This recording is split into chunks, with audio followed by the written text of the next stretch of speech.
How's everybody doing? Happy Constitution Day. We made it. Yes, thank you so much for taking the time to be with us. My name is Carlos Alfaro. I'm the founder of Arizona Talks. This organization has come together to do exactly what we're doing here tonight. On September 17th, 1787, people sat around and signed the constitutional document, and we're sitting around talking about the same ideals. So I think that's pretty cool. I don't have to tell you how important it is, especially recently, to think about civil debate and civic dialogue. I think that's what the regardless of where you are on the political spectrum, that is why we're sitting here, because we believe this country is worth fighting for it with debate, with words, not violence. And so I just want to thank you for being here. Arizona Talks' whole goal is right up here. It's to improve Arizona's civil discourse. It's to make sure that when we have conversations on hard things like abortion, gun rights, elections, that we do that in a civil way, that we do it in a fact-based manner, and that it is a robust debate. We don't just want to agree with each other and agree in the same room. So if any of that sounds interesting to you, I want to give you the first way you can give back and be involved in something like this. Today, you'll get 3. The first one is Arizona Talks.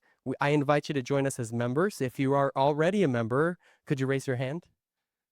Give them a round of applause, please. Thank you so much. Our membership is the way we're able to do things like this, from the sound and the video that we incorporated today, also with the venues that we do. I just want to thank you all for doing that. If you haven't, please become a member of Arizona Talks. You get some really cool perks.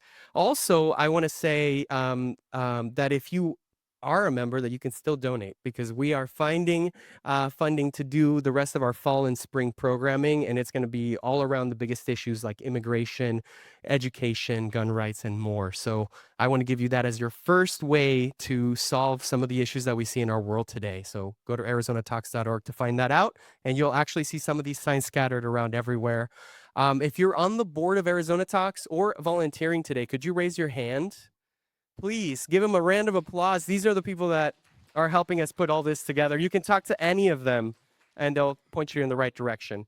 Lastly, before we go to our speakers, I wanted to acknowledge some people in the room, specifically those that are elected officials or running for office. So if you're not a speaker, and the speakers don't count right now. If you're not a speaker, you're in the crowd and you're running for office or an elected official currently, could you raise your hand? We want to acknowledge you. Give them a round of applause. I know several of you. That's just another way we can come together, mingle, and now you know the right people to go and talk to about political issues.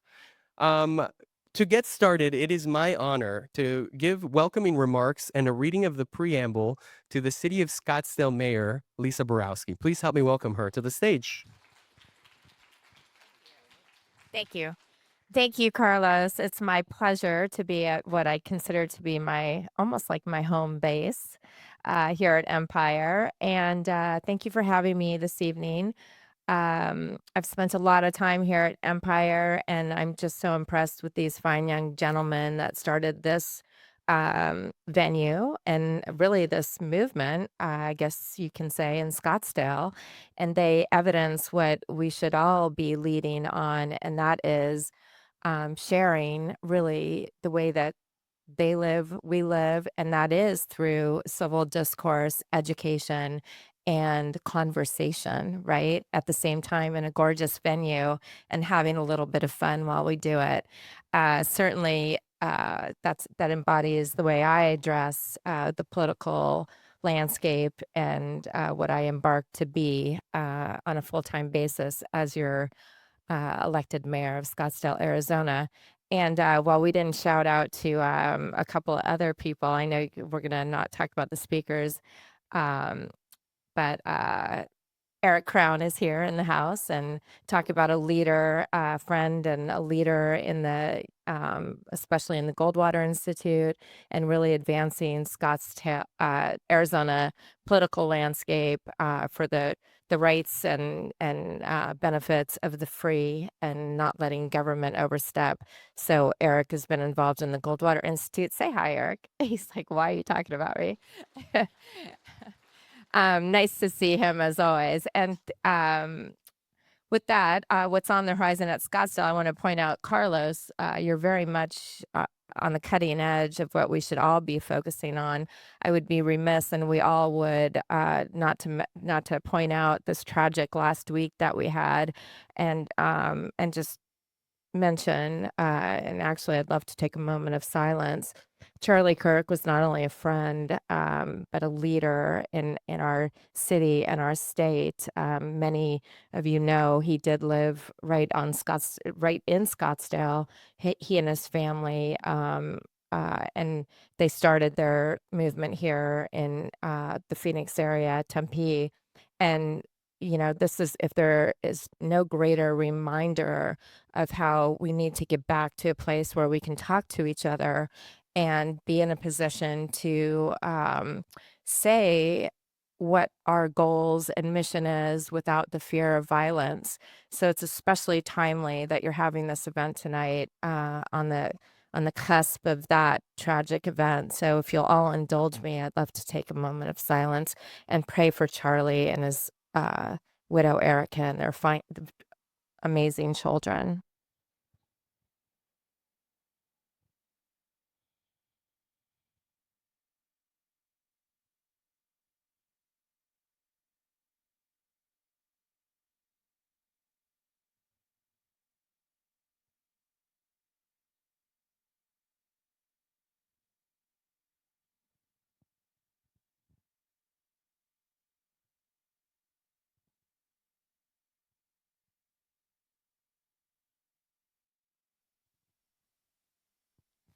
Thank you. So it is my pleasure, and thank you for inviting me to do this, to read the preamble to our Constitution of the United States. And anyone that has it memorized, feel free to join me. I know I can count on my favorite Supreme Court justice to lead the charge on this. All right, so here we go. We, the people of the United States, in order to form a more perfect union, establish justice, ensure domestic tranquility, provide for the common defense, promote the general welfare, and secure the blessings of liberty to ourselves and our posterity, do ordain and establish this Constitution for the United States of America. Thank you very much. So much, Mayor. Appreciate you. Thank you, Mayor. Next, I want to introduce somebody that's on our advisory board who's been a leader in the cutting edge of discourse and of helping to bring people together. He is the president of the Arizona Media Association, and it is the second way you can get involved in civic discourse. Please help me welcome Chris Kline. Hey, everybody. Thanks for being here. To echo what Carlos said, two things I'm hoping to do right now. Number one is to share an example of when we talk about education and conversation being key to civic dialogue, how we put that into action. And I have an example that all of us can consume next week. But also after that, I have the pleasure of introducing each of our speakers and then giving them an opportunity to tell all of us about what the Constitution means to them. Let me start with the exciting adventure that we're working on. Education, we all know, is the bedrock of not just our state, but civilization of our country. And we all have our own thoughts about what education should and shouldn't be. But we also all know that we want our education system to be better in Arizona. We want to have more access for our families, for our kids, to affordable education and all the tools that make all of us successful in this ever-changing, complicated world where we now have AI. So in that vein, what we have done at the Media Association and Local News Foundation over the past couple of months is rally 400 local media partners on TV, radio, print, and digital to partner up together to broadcast next week a statewide town hall all about education solutions in Arizona. And what that is going to look like is we've brought 16 panelists together, all from different walks of life in the education space, some that represent the Board of Regents or the State Board of Education, some that are superintendents at school districts, or who run nonprofits and think tanks that are trying to advance what education can look like and what access and affordability to education can look like. And we last Saturday filmed 2 hours of content with them, which we've spent the last couple of days cutting down into something that's consumable in an hour or less. And starting the week of September 21st, which is next week, you're all going to see it not just on a TV station of your choice, but on radio stations, on websites, in story coverage through newspapers, under the guide that we want to flood the airwaves with nonpartisan conversation about what your options are, whether it's early childhood education, K-12 education, post-secondary and college education, or what the new world looks like for all of us in 10 years if AI creates different jobs that require all of us to navigate a future world. So I share that as an example of one small way that in my world, we have been able to make an impact on trying to have civil, civic, nonpartisan conversation about important issues that are critical to the future of our state. I hope that in addition to it being something that all of you can find an opportunity to consume and use however it helps your families, that it is something that you can help me model the way on and find your own creative ways in the different organizations you work at to live this mission that Arizona Talks lives and breathes so well and is a model of what I know all of us feel in our hearts in a week like this we need more of. With that said, I'm also pleased to be able to introduce each of the panelists that we're going to hear from tonight. Speakers who first are going to tell us a little bit about what the Constitution means to them. And then once we've heard from each of them, we're going to bring all of them up on stage and have a bit of a Q&A. And if you have questions that you want to ask, please be thinking about those because we will save time for a little bit of audience Q&A. So our first speaker is Arizona State Representative Matt Gress. And I know he's in the room, so I'd like to welcome him up to the stage, give him the microphone and let him say a few words. Thank you. And as chairman of the Education Committee, I'm sure it's going to be a very riveting conversation with all those education stakeholders in one place. So I look forward to hearing the outcome of it. Happy Constitution Day. Very excited. Yes, you can clap. That's right.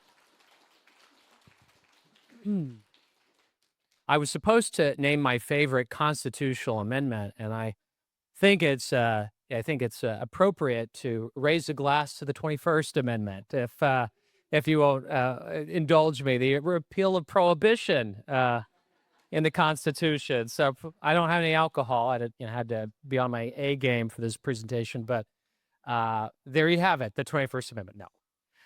What I wanted to do is spend a few minutes talking about the Constitution, its origins, and in particular, Article 5, which was discussed quite a bit. And then I wanted to chat about one particular amendment that I think is incredibly appropriate and timely and really is the heart and soul of this organization. And then make a few comments about recent events. Obviously, we didn't start out with the Constitution. It was mentioned in the CBS show. We started off with the Articles of Confederation. And the Articles of Confederation emphasized a weak central government and strong state governments. There was a unicameral Congress where each state had one vote, regardless of population. This was a unicameral Congress that couldn't levy taxes. Maybe some people might like that to come back to the 21st century, but they couldn't levy taxes. They couldn't enforce laws. There wasn't an executive branch or a judicial branch in the Articles of Confederation. They couldn't regulate interstate commerce. All they could do was declare war and treaties.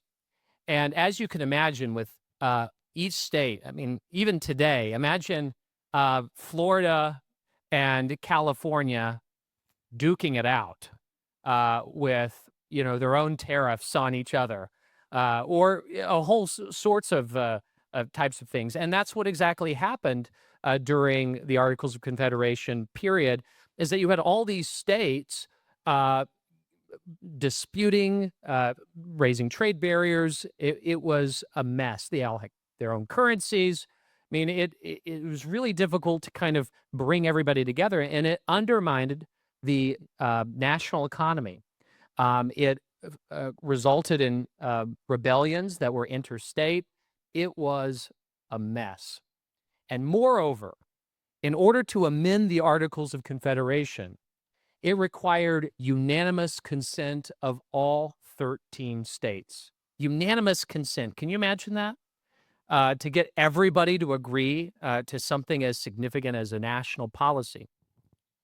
Well, in 1787, people finally said, okay, we really need to figure this out. Can you go and revise the Articles of Confederation? And so the framers of the Constitution all met in Philadelphia, and they closed the doors.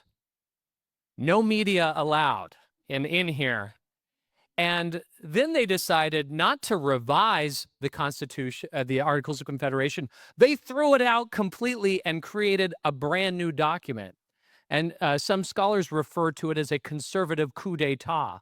They basically overthrew the state behind closed doors and created what we now know as the Constitution. And that was, and in this new creation, there were some things new and some things old. And you can see a lot of the similarities between the British system and the American system. For instance, the monarch is embodied in the executive, although the executive has checks on it, unlike the monarch. But you needed the energy of the executive to make things happen and to enforce the laws.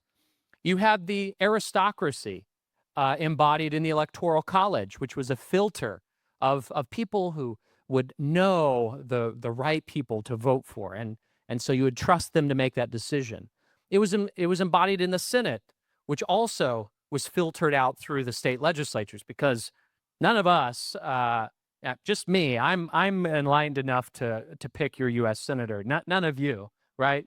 At the time, but they wanted to filter democracy because they felt that if there was too much democracy, it would lead to mobocracy, and that was a big focus on their mind.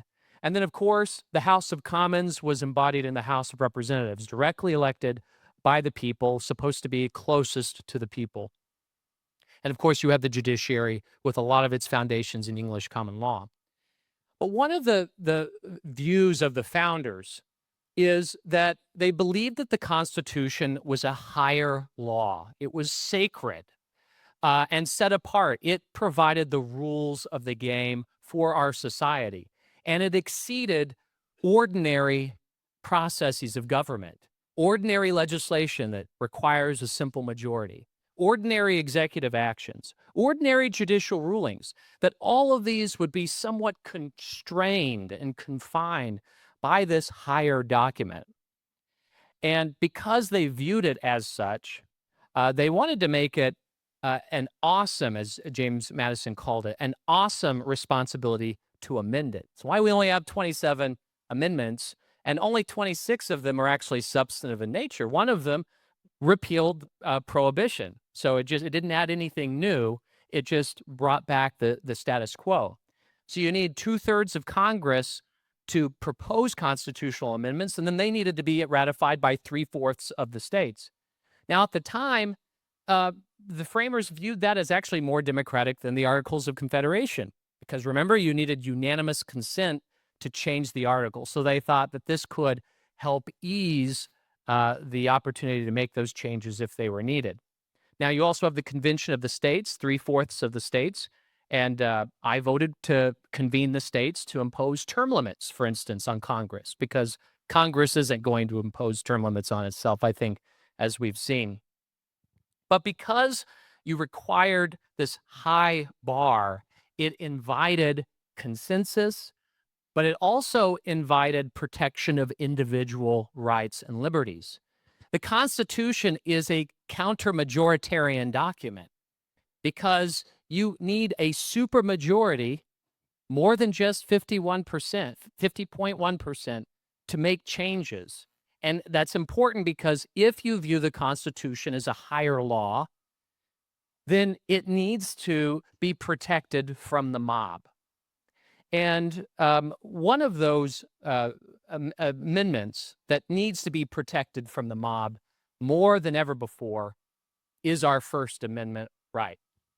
Now, as you know, the First Amendment right, it protects freedom of religion, of speech, of press, of the right to petition your government, and the freedom to assemble, like all of us are doing right now. Now, I want to talk about, and by the way, this First Amendment was part of the Bill of Rights. It was a package of 10 amendments. And in the first Congress, under the Constitution, they took up two matters: to set up the judiciary and to pass the Bill of Rights and send it to the states for ratification. And the First Amendment, as we know it today, and I want to talk specifically about freedom of speech. What we think of freedom of speech is actually a relatively new concept. Okay, it's only existed for 56 years. There was a 1969 Supreme Court case that basically said, well, you're wide open. You have a wide breadth for your freedom of speech as long as you are not inciting imminent violence. So, and then they ended up expanding it to protect protests, offensive hate speech, symbolic acts, and corporate speech in Citizens United. So the Constitution's the reading of the Constitution's meaning of the First Amendment for free speech is relatively new. If you go back, you can look at 1898, the Alien and Sedition Acts, which basically prevented people from criticizing the Adams administration, and people got arrested and prosecuted for that. So it really is a new concept of wide open speech. And the reason why I want to bring that up is that we knew and are aware that Charlie Kirk was assassinated. It was a political act. Everybody knows it. The text messages from the killers have revealed it. And I believe it was a political act for his usage of free speech. Now, you may not agree with everything he said, but he has a constitutional right for free speech, as do all of us. We all have the ability to speak our minds, and as long as we are not inciting violence, imminent violence, the Constitution guarantees you that right, instead of being silenced by the majority. Now, I've heard a lot of hate speech in the last week celebrating the assassination of Charlie Kirk, that he got what he deserved because he spoke. What I think, and even when I posted a tribute to Charlie, I had friends on my Facebook either unfriend me, said I was brain dead, said Charlie asked for it, a number of host of things. And I was distraught because some of my friends I've known for a long time, and I care about them, and I know they care about me. But on this particular issue, they were just white hot angry, and I thought their comments were disgusting. And I thought to myself, what would Charlie do in this situation? And I think, and I'm concerned, that what we are doing is shutting off the voices that we disagree with. Because as important as the freedom of speech is, it is equally important to listen to that speech. I believe that that is important. That is a mutual responsibility. Charlie did that. He went to these places where people either yelled at him or opposed him or wanted to press his ideas and try to prove him wrong. In fact, that was what was on the tent, prove me wrong. But he listened to them, and he debated and engaged in dialogue. And that is incredibly important. If we are to sustain our democratic republic, the freedom of speech is inherent in holding government accountable, testing out ideas, but most importantly, seeing each other as Americans and as humans who may have differences of opinion, but it should not rip us apart. Yes, take the issues seriously, but to not take yourself too seriously, because there will be a day that something you say may be offensive to others, and you will want the protection of the freedom of speech as well. So, in closing, I think that we have to embody a freedom for me and for thee approach when it comes to the First Amendment and free speech. Because the Constitution endures. It is a higher law. It is a sacred text that has governed us for 236 years, this beautiful, shining city on a hill, our American experiment. But it is rooted in free expression and sustained when we use our freedom not just to speak, but to listen. Thank you.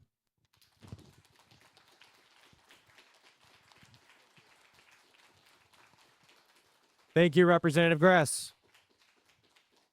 So our next speaker is supposed to be City of Phoenix Councilwoman Keisha Hodge Washington, but we knew going in that there was one reason and one reason alone that she might not make it tonight, and that was if the council meeting underway in Phoenix was running long. And as a couple of minutes ago, she was still on camera on the streaming apps talking away, doing her civic duty. So unfortunately, she is not with us tonight. So we'll move on to our third speaker, which it's my great honor to introduce the Vice Dean and Distinguished Professor at ASU Sandra Day O'Connor Law School, Angela Banks.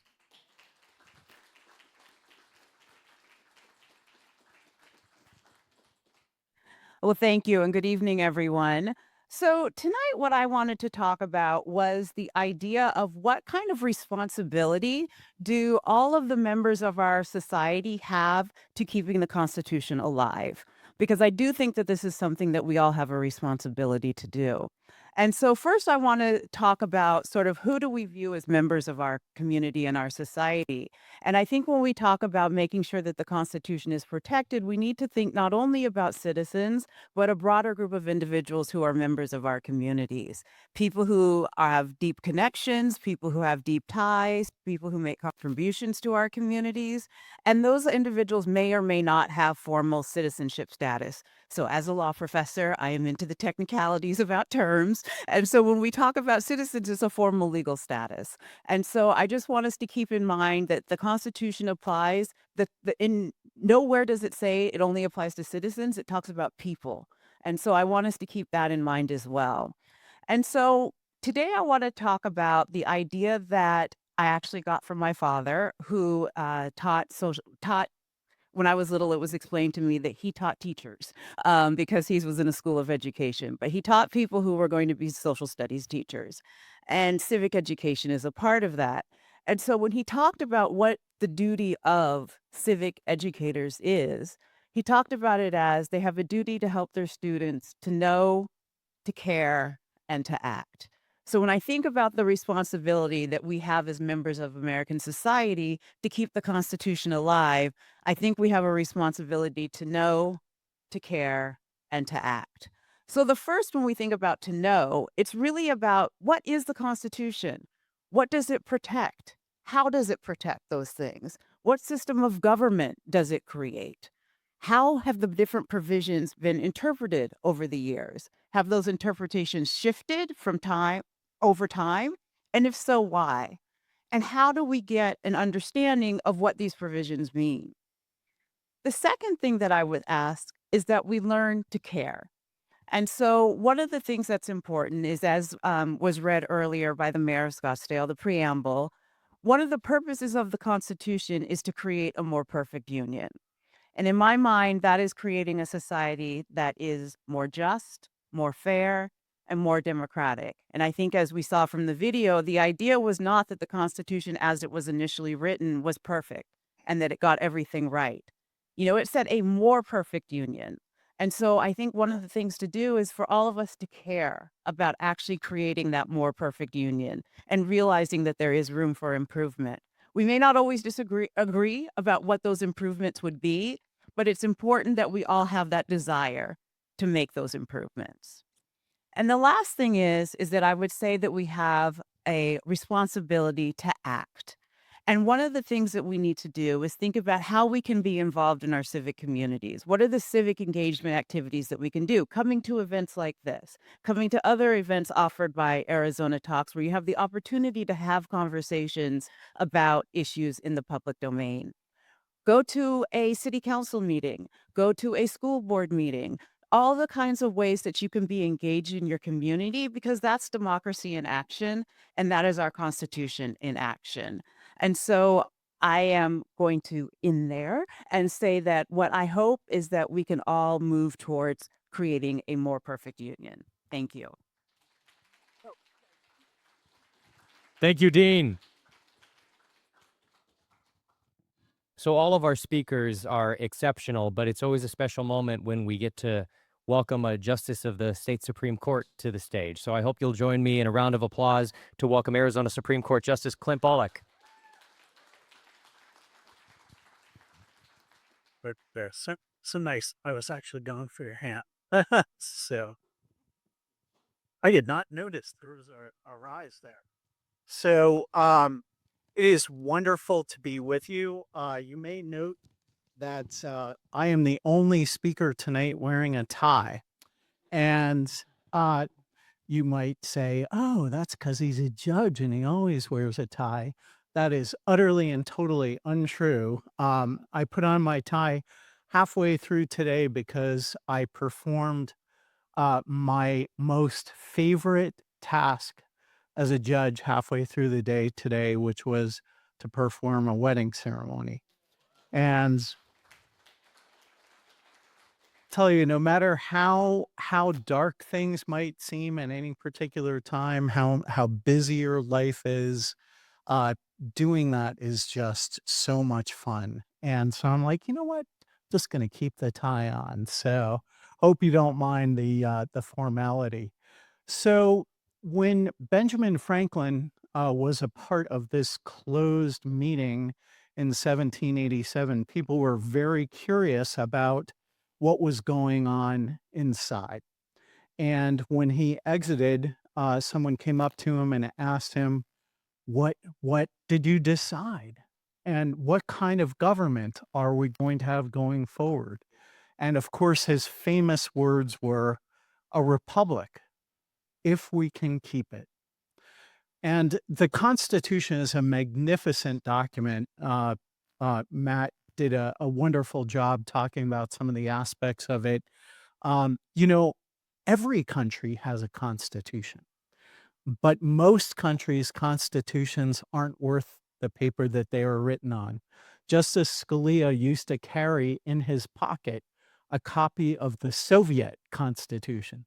And he would talk to people and he'd say, wow, there are some amazing rights in this Constitution. Of course, not a single one is protected. And our country has had, of course, an uneven relationship with the rights that the Constitution protects.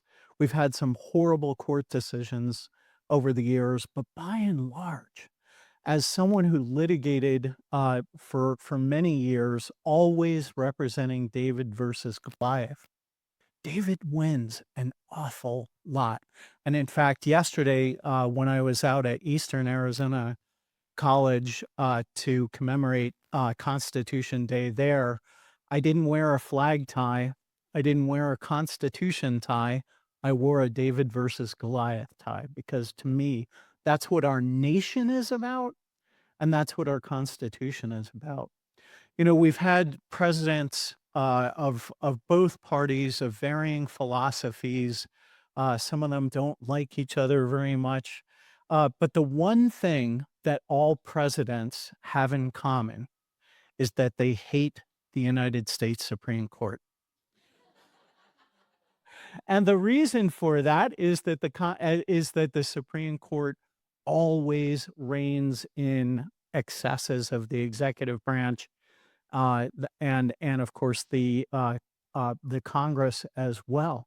And they always resent it. Harry Truman was very, very upset when during the Korean War, the keys to the steel mills, which he had taken by emergency decree, were returned to the owners of the steel company. President Eisenhower, after he was president, asked if he had made any mistakes as president, and he said, I made two, and they're both on the United States Supreme Court. You know, President Obama was unhappy when when his DACA executive order was struck down, and was very upset at the court. President Biden, when his student loan executive order was struck down, was very upset, and people around him threatened to pack the United States Supreme Court. President Trump has been a bit happier with the U.S. Supreme Court, but I predict he will become unhappy probably in the short-term future, whether it's the tariff lawsuit or the birthright citizenship lawsuit, or who knows what. But I have to say that I have never perceived the threats to our constitutional republic as keenly as I do today. Some of the things that I have heard and seen over the last 9 months have been genuinely frightening to me. And I hope that I am overstating the case, but there are advisors to the president who have very publicly said that if there is a decision that he disagrees with, he should simply ignore it. Because after all, the courts do not have armies to enforce their orders. The vice president, who got a degree at Yale Law School, and perhaps that explains what he said, he referred to the due process clause in air quotes, as if it was something that was created by liberal activists to support illegal immigrants.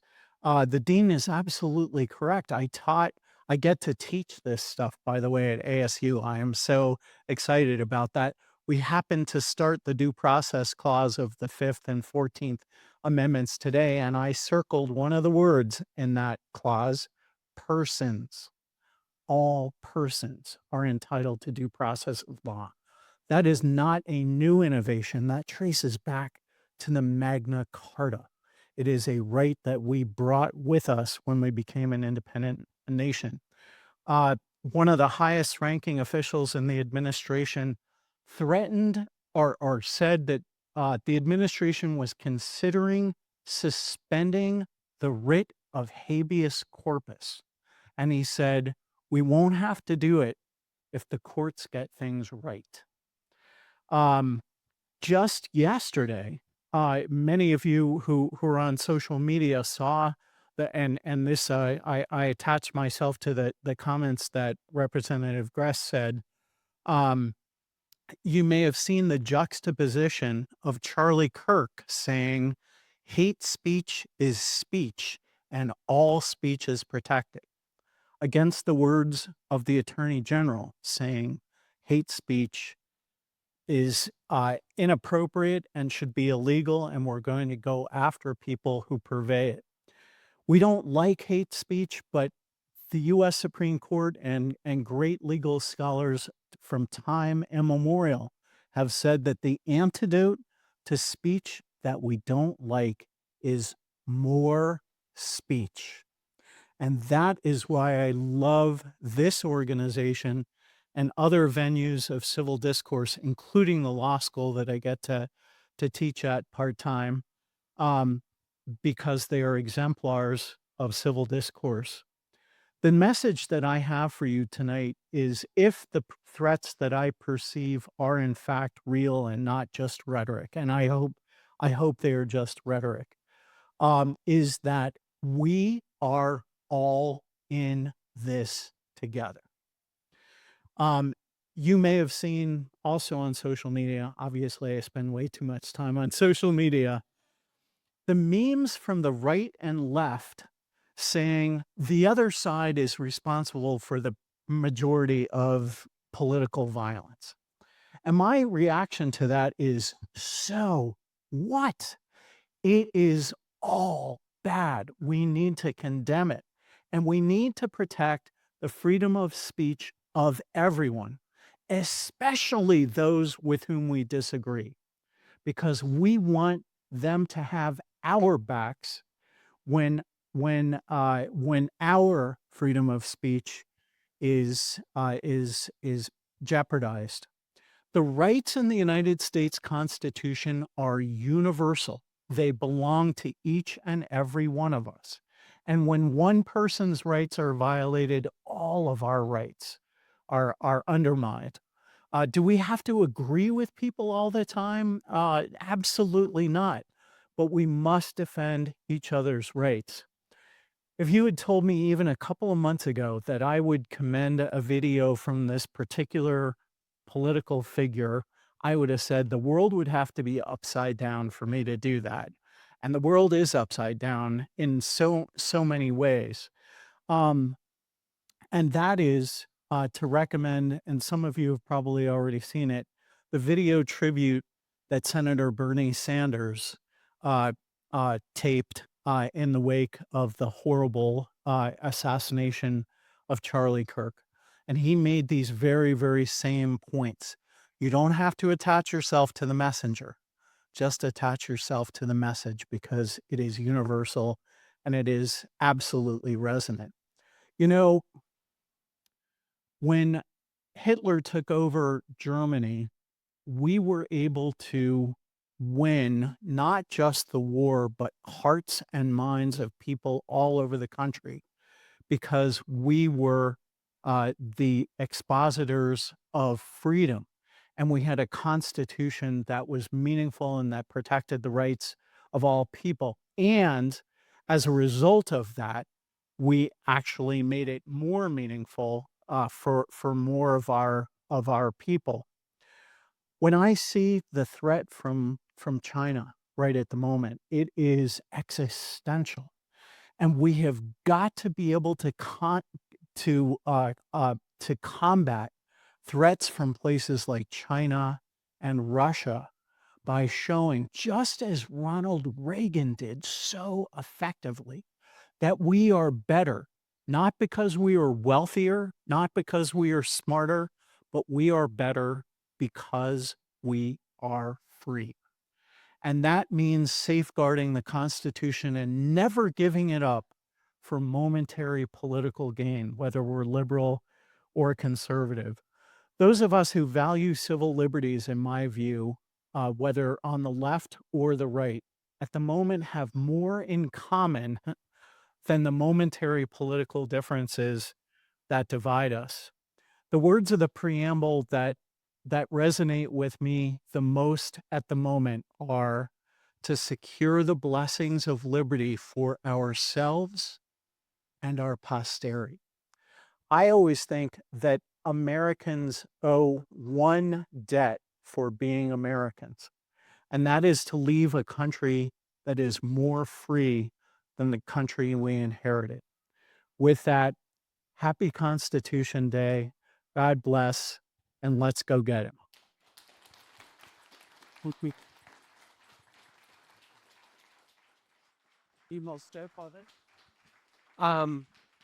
Check. I want to welcome up the speakers to come back up here, and we're going to ask you a couple of questions. If you have any questions for the speakers, please write it down, note it in your mind.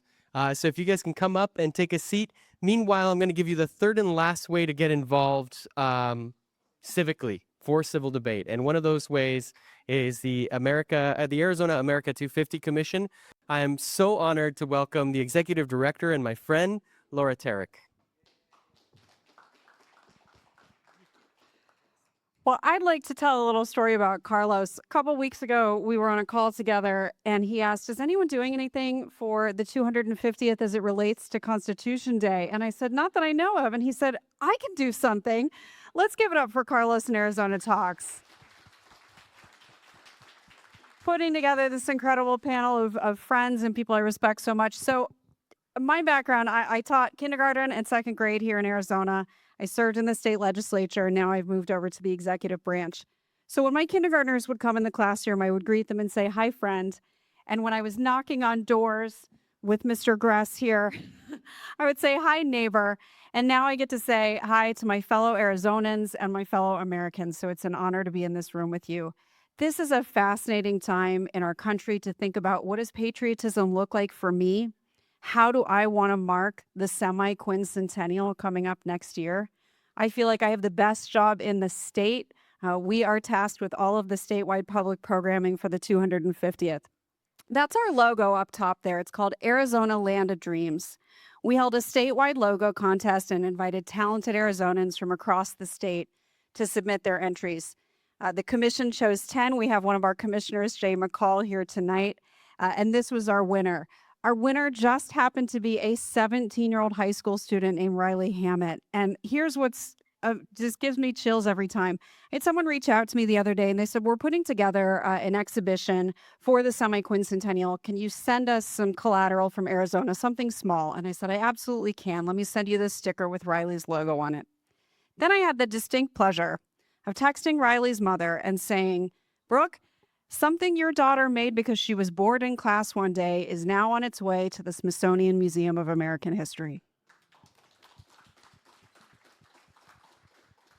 And that's really what we're working on as part of this celebration. We want it to be something that all Arizonans see themselves in and want to be a part of and are excited about. So our big project that we'll be putting on the road is the Traveling Museum. We have a replica Liberty Bell sitting in front of the state capitol. Every state has one.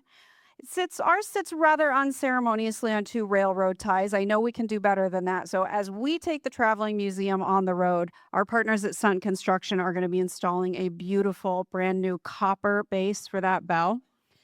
We're going to take that to all 15 counties and showcase American history, the founding, the ideals that we hold so dear, as well as Arizona history, past, present, and future. We're also going to do so in a way that really highlights civic engagement for both kids and adults. So if this is something that you want to be a part of, please come find me. We'd love to bring you in on it, and it's an honor to be here tonight. Thank you so much. Thank you, Laura. Chris, take it away. Thank you. So if you have a question, please be thinking about it, because we're going to start with just a handful of questions up here, but then watching the clock and making sure we get everybody home on time. We're very quickly going to move to all of you and then allow folks to mingle and head about their ways to finish out their night.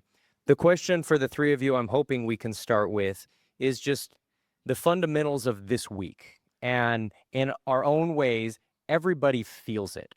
And I know there are a lot of people out there that have questioned, are our institutions and our society working in the way it needs to? So I'm hoping I can flip that question around to lead with some hope and ask if each of you could share an example of where you see the Constitution working exceptionally well in 2025. And Justice, I don't know if we could start with you, but I feel like you might have a great answer. Oh, I wish that I did. Everywhere. And I think that, the advances that we've seen in recent years for religious liberty, I just gave a keynote on the 100th anniversary of a very important case called Pierce versus Society of Sisters. You have to be a con law nerd to know about that case, but it turned 100 9 days ago. And it was the first case in the history of the U.S. Supreme Court where the court recognized that the right of parents to be the primary controllers of their children's education and upbringing. This case then became the foundation for arguing in favor of school choice. And then ultimately, just this term, the U.S. Supreme Court recognized that right yet again in the context of parents opting their children out of lessons that were antithetical to their own religious beliefs.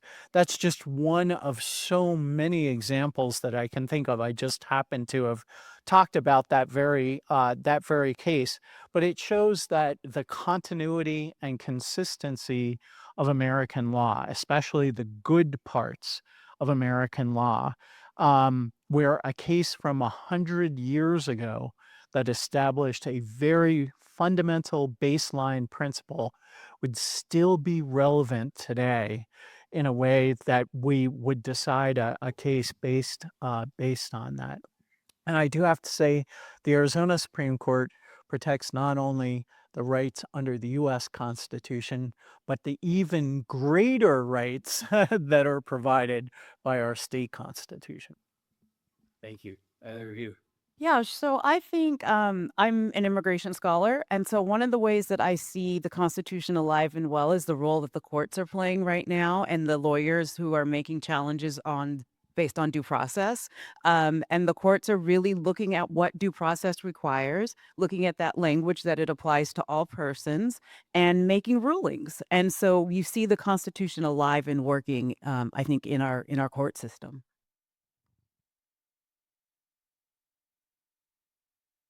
As a legislator in the legislative branch, what gives me hope is that there will be another election. I mean, that's a constitutional feature. And we'll have midterms, and we will duke it out in the court of public opinion about whose ideas are the best for our society. And I think that what I really appreciate a lot about elections is that it is we spend every 2 years, in between the 2 years.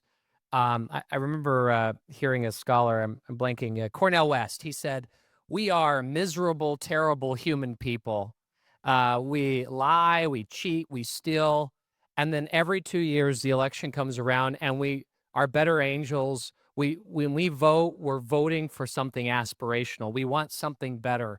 The promises made by those candidates should inspire us, and so we set aside our miserable selves for a moment to go and cast our vote and to participate in the process.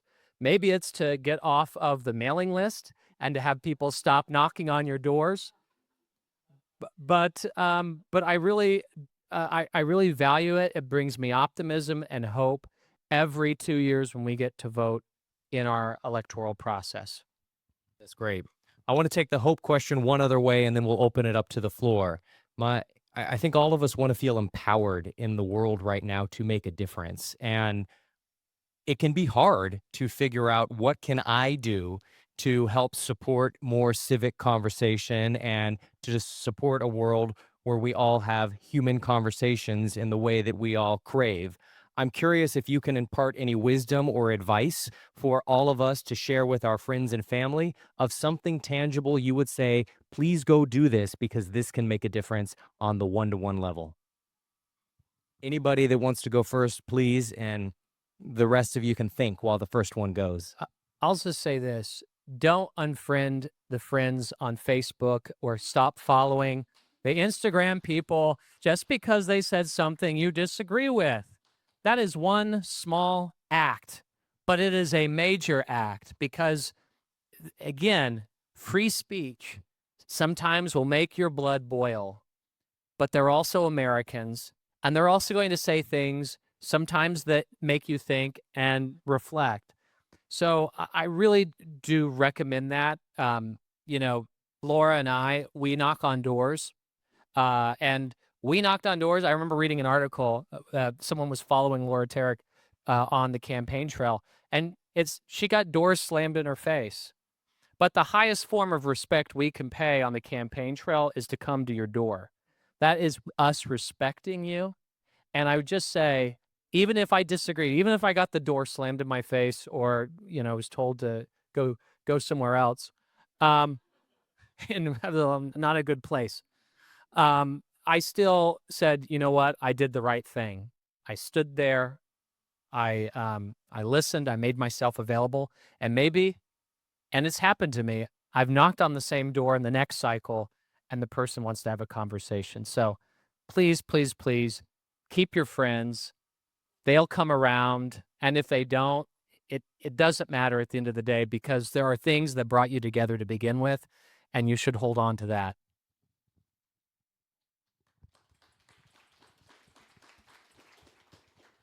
So I would think one of the things in this sort of building on what you said is, first of all, just listening, keeping an open mind when you have conversations with people and not always thinking about what's the next way you're going to refute what they have to say.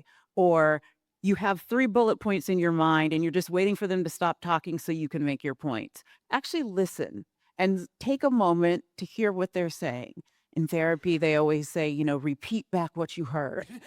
You don't quite have to go that far. But the idea is just keeping listen with an open mind. And I think thinking about friends that you might have political disagreements with, thinking about what was the commonality that drew you together in the first place. Is it your appreciation for a particular activity? Is it that your kids are friends? Whatever it is. And think about what is that? How can you use that commonality to remember their humanity and recognize that even though you might disagree on political issues, that there is still a human there that you have some connection with, and try to remember that connection. And I would take the opposite of that, which is to talk. A lot of the people in this room probably don't realize that your presence here signifies that you are probably in the top 1% of civic knowledge in this country.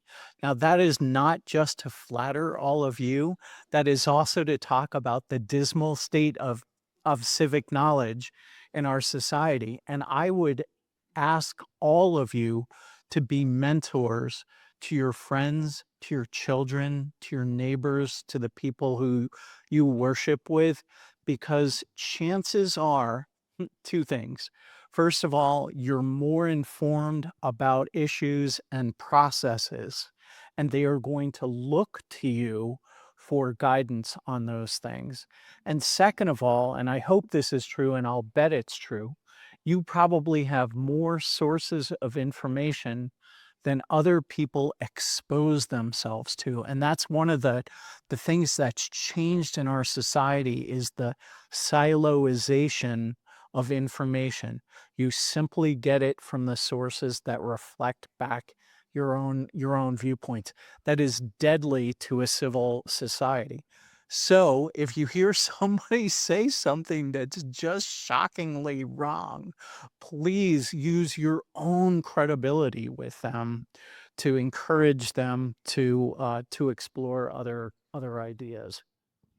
Thank you, Justice. Questions from anybody in the room, please. Sure.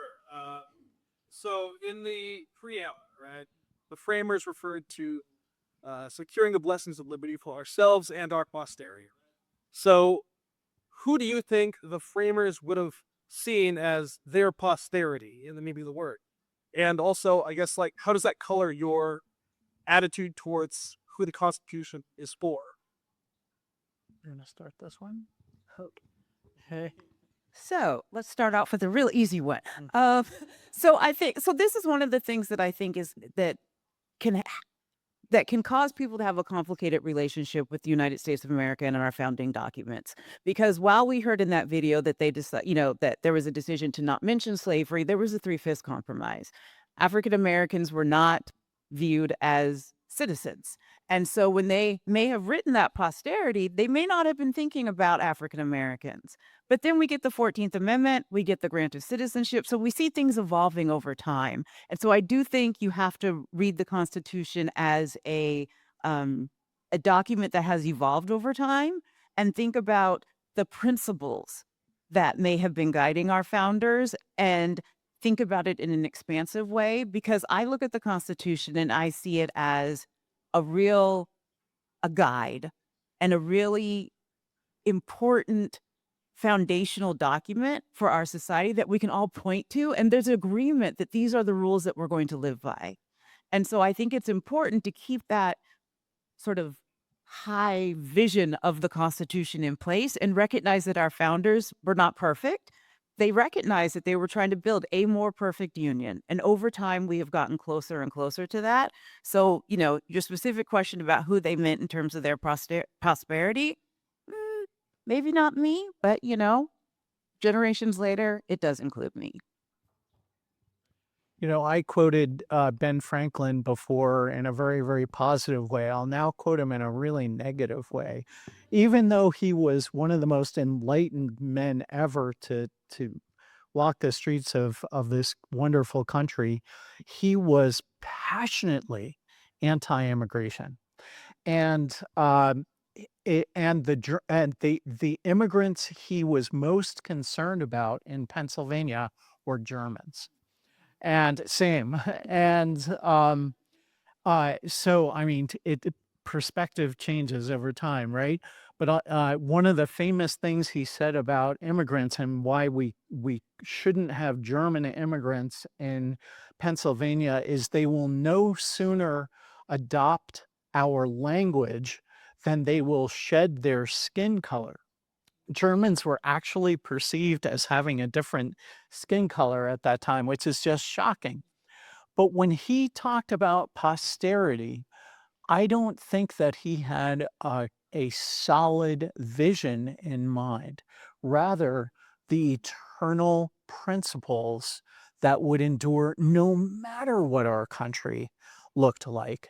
And so we are all heir to that. And as Martin Luther King so beautifully said, we are heir to the promissory note that our framers provided to us. And I really think that when Franklin allowed his better angels to control, which he typically did, that's what he meant.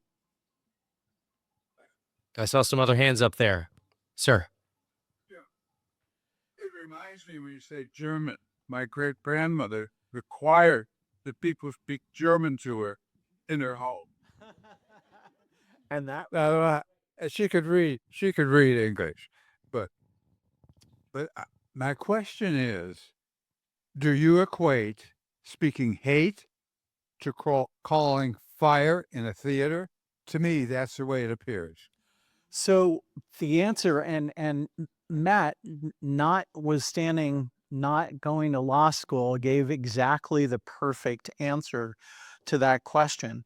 If speech is likely to incite imminent violence or law breaking, if it is speech in creation of a criminal conspiracy, if it is speech that immediately causes a disturbance of the peace, like shouting theater, then it is not protected. But you can call someone a communist, you can call someone a fascist, you can impugn their motives, and on and on. And for those sorts of types of speech that do not immediately inspire violent acts or dangerous acts, even so much as burning the American flag, which I thought was a settled issue, but is now once again in the public debate. So long as it is speech and is not designed to try to get someone, to hurt someone or that sort of thing, it is entirely protected, and the antidote is more speech. I could show you an individual calling a communist, but what a public figure does, you're citing. I disagree. I disagree with that, and I think that the prevailing law is that we have lots of public officials who call each other really, really mean names, and that is part of the public discourse. And personally, I don't know about the folks in this room, but when someone uses a bad word or calls someone a bad name, I shut down. I instantly assume that they're wrong, that they have and this was one of the points that Bernie Sanders made in his short video. People who resort to hate speech are people who cannot defend their own positions. And so I think that it's the most ineffective form of speech, except for people who are uniquely vulnerable to those kinds of messages. What an awesome conversation this is to be able to have discussions like this. Could not agree. So can I just add one point that I think, one thing we want to keep in mind when we talk about the First Amendment is that it is about government regulation of speech. It is not about what two private individuals may say to one another and the idea that the government would prevent you from saying something to somebody else. But it's that the government cannot regulate what you would say and so that's the really important piece. It's about government regulation of speech and what punishment or consequences could come to you from the state for exercising your right to speak. Well, now, it seems to me the churches need to. You get into morality. So rather churches would be should be regulated or No, just speak against hate. oh well I mean and that that would be up to the leaders and the decision makers in those different religious organizations about how they want to show up in society. I want to try to squeeze in just a couple of more voices before we get to the end. Sir, I know you've been waiting with the black jacket. Is this on? Okay. I was just wondering, lately, because we have so much politicization of everything, courts, government, all that included. And Justice Bolick, you serve as a justice, am I correct? I was wondering, how can we avoid polarization and politicization of courts around the country, here especially? So that's really a great system or a great question, and a lot depends on the system by which we choose our judges. For example, Wisconsin just had an election for one justice in which over $50 million was spent on that election. Guess what? You're going to get a very political court because they have to ask people for money, and those people want things. And I hate asking people for money anyway, but as a judge, it feels great to not have to ask for money and to be able to tell politicians, you know what, it's better if I don't contribute to your campaign. Arizona, by contrast, we have a merit selection system. By law, the people who recommend the judges have to be bipartisan. That the names that are sent to the governor have to be bipartisan, and we have to face voter retention every 6 years, and we are judged by the people we judge, who rate us. And I think that's the best system and the one that's most likely to lead to an apolitical judiciary. The fact of the matter is that both sides claim that the courts are political. And looking at the U.S. Supreme Court as the prime example of that, each and every one of those 9 justices has a philosophy of judging. And they are almost entirely true to that philosophy of judging.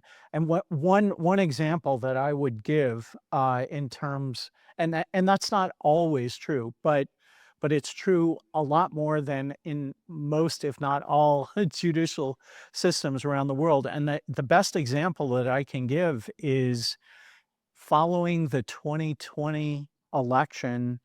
A number of lawsuits were filed challenging the election results.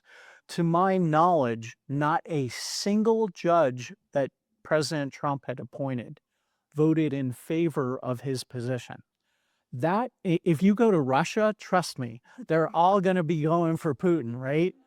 And that's obviously an extreme example. But when I saw that, I didn't know anything about the legal merits. And yet I was silently applauding because I am like, you are showing that we really do have an independent judiciary. And I hope that it stays the course. And it sounds like that's another great example of that first question of where is the Constitution working right now? Yes, it Well- is. See, well, should have thought that. And I just want to acknowledge that, and I think that the U.S. Supreme Court is an example of what may appear to be a hyper political issue. Senate races are run on the fact of who's going to control the Supreme Court. With these Senate confirmation hearings, they used to be bipartisan affairs, and now it's a bipartisan. It's a party line vote. And part of the reason why I think that may be the case, and the CBS documentary, I just said something and you kind of hinted at it, is that Congress is not doing its job. And so this court has had to step in a bigger way than it typically has in these high profile races. You don't really see in my view, I don't believe that the Arizona Supreme Court is a partisan court. I mean, it's just not viewed that way. And I think that's because you have a very active legislature. We do a lot of things. We pass a lot of laws. We introduce a lot of laws too. Thank God that a lot of them die. But but you have just, I think, a much more active and healthy uh, three branches of government, and perhaps that helps take the temperature down. And I have to say, my beautiful wife, Senator Shauna Bolick, is here. And we are presently tied. I have struck down a bill that she voted for, and she has overturned a judicial decision that I doing. So, Democracy in action. and separation of powers. We're coming up to the witching hour, so I think we're going to squeeze in one or two final questions. I wonder if you could talk about whether you think Jimmy Kimmel still has First Amendment rights. The FCC chair came out this morning and suggested that the affiliate should remove him, and two big groups of affiliates moved to remove him, and so ABC took him off the air today about 5 o'clock. Anyone want to weigh in on that? But you said, Duddy. Let's get the second question in, and then we wrap. So, like, we're too complicated, We may have a question that our speakers would prefer not to jump into. No, I don't know enough about that situation. The Supreme Court recently, and I wish I could remember the facts of the case, but it did sustain the Biden administration's pressure on private companies in a somewhat analogous context, I believe. I wish that was one of the cases that I taught. I'd be more conversant with it, but certainly I worry about any government pressure on private entities to adhere to their political viewpoints. But whether that happened and whether it violated the Constitution, I wouldn't even venture to say. You've got good lawyers up here willing to opine about facts that we are not familiar opine about facts that we're not familiar with. So I too am not sure exactly what the basis of the decision of the FCC is. So I couldn't say if it really does look as though it is infringing upon free speech. And to what the dean said earlier, the First Amendment protects you from the government from infringing on your rights. If a private entity wanted to fire you, I mean, you're, and I'm sure there are employment law implications and all that. I'm not a lawyer. I can't weigh in on that. But I think you have to be careful of what you say, and words have meaning. And when you're in a position of authority, and and especially when you're not subject to the voters, you're subject to a private employer. And I think that can escalate pretty quickly. Okay, we got one more question.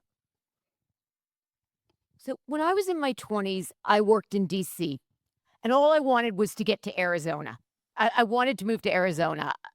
My father was an economist, and he told me the great manifest destiny is going to be in Arizona. Both Sam Coppersmith and John Kyle helped me get to Arizona, and I'm so grateful. My question is, you would never see back in those days these fights about gerrymandering. How does that impact the Constitution, and what do we do? Like, how is this gerrymandering going to affect us as a nation?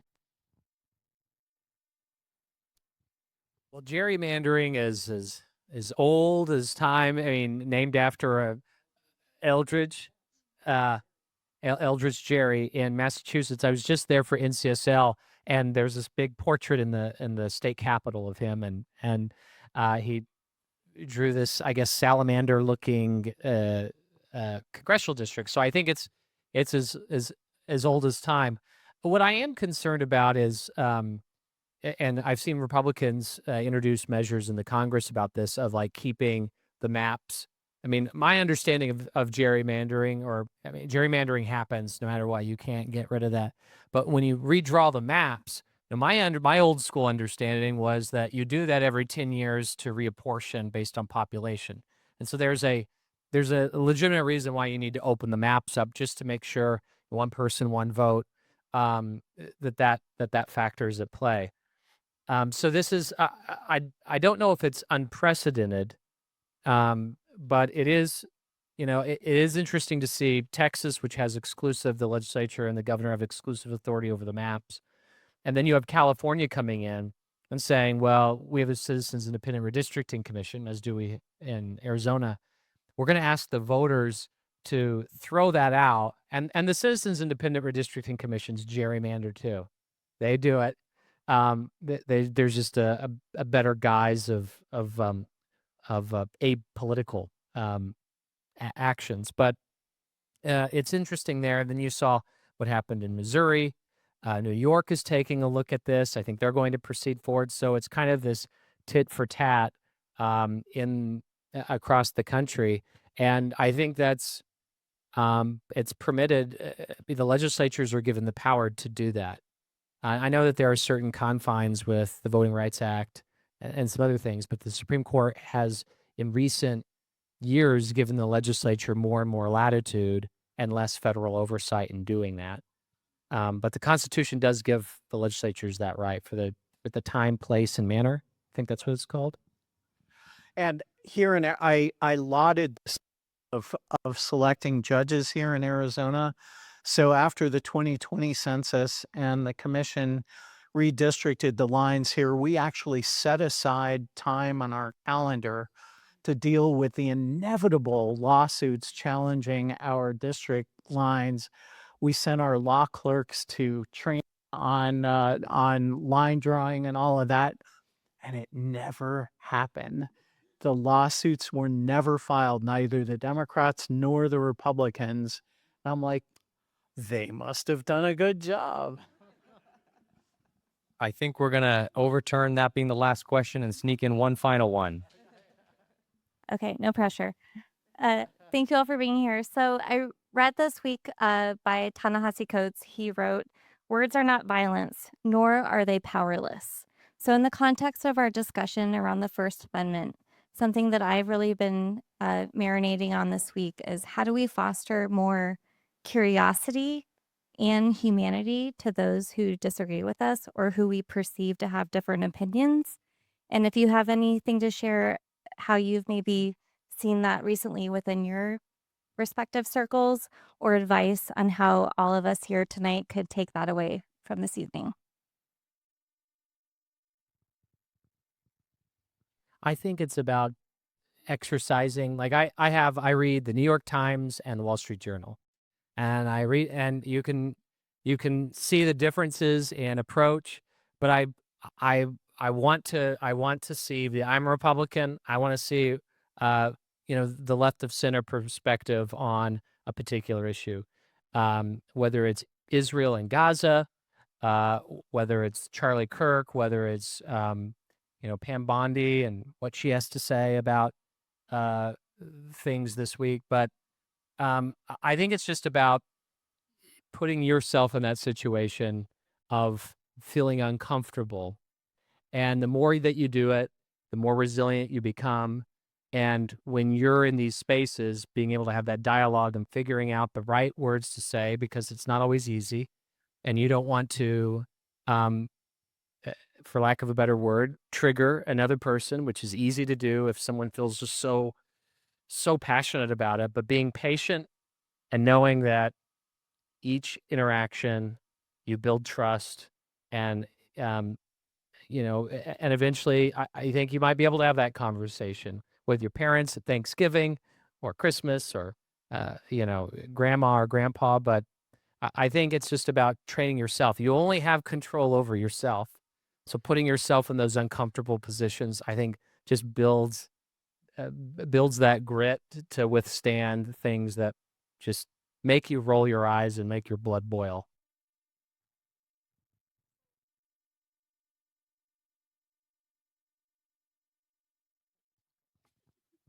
that curiosity is incredibly important, because I think one of the things that can help is just thinking about, why does this other person have this perspective? What is their experience that is leading them to this idea? And it can be hard to sometimes cultivate that curiosity because we often just make assumptions. And oftentimes we also think that if somebody is supporting this candidate, they agree with everything that this candidate is saying. And so I think part of it is that curiosity of like, what draws you to that candidate? Do you agree with this policy? Why is that policy important to you? Okay, and then you think about, sort of listening to them, and that goes back to listening. I also believe talking is important. But I really do think it is important to think about and I think that's your question, sort of how do we foster that curiosity? And in some ways, I think it is just about having people engage in curiosity activities, like thinking about in school where people have to question things. People have to think through, like, why is this happening? That can help do that. Amazing. Final thoughts? So when I was little, well, I'm still little. When I was younger, I really wanted to get involved in politics, was very active in the Teenage Republicans. And when I think back to those years, I remember that the party was big enough to have Ronald Reagan and Nelson Rockefeller in the same party. Now I see political parties as primarily agents of discord rather than play a big tent. I see the words purge and censure more on political party agendas. And I really appreciate people like Matt and my wife Shauna and the mayor who are willing to be in that fray, because I am not. When my colleagues and I disagree, and we disagree strongly on some of the major issues that we decide, we are always civil, we are always collegial, and we leave that room as friends. That's the way that all politics should be in this country. But it's far from that. As a litigator, I was always creating non-traditional alliances in the cases that we litigated. And that made both of us stronger. And I think the main thing, two main things, are to always insist on civil discourse. And also, whenever you have a conversation with someone, search for the common denominator. Right now, the instinct is to just simply pigeonhole people. Guess what? Every human has something in common with every other human. And if you find what you have in common, even if it's very little, and build upon that, you can find that you will create friendships, alliances, trust, civility, and model that type of behavior. We're about as far from that today as in my lifetime. Even the Vietnam War that I lived through as a kid. And we've got to get it back. We've got to become a United States of America. Everybody, it is check. 1, 2, 3. Okay, here we go. It is 8 o'clock, so we've arrived at the end of our program tonight. Help me thank, first of all, our moderator tonight, Chris Kline from the Arizona Media Association. And then our wonderful speakers, Clint Bolick, Angela Banks, and Matt Gress. Thank you. We're still going to continue. This place is going to be open for another hour, so don't leave. Have a conversation and pick somebody out that you don't know and have a conversation with them. Again, there was 3 ways to give tonight and 3 ways to get involved. One was America 250, right? Celebrating 250 years of these United States. Number 2 was the Arizona Media Association promoting their education panel that's going to be on every social media, every media channel in Arizona next week. And then Arizona Talks. If you are not a member yet, please give. Please become a member, and we'll continue to do this for you guys all the time. So thank you for being here tonight, and we'll see you soon. Thank you.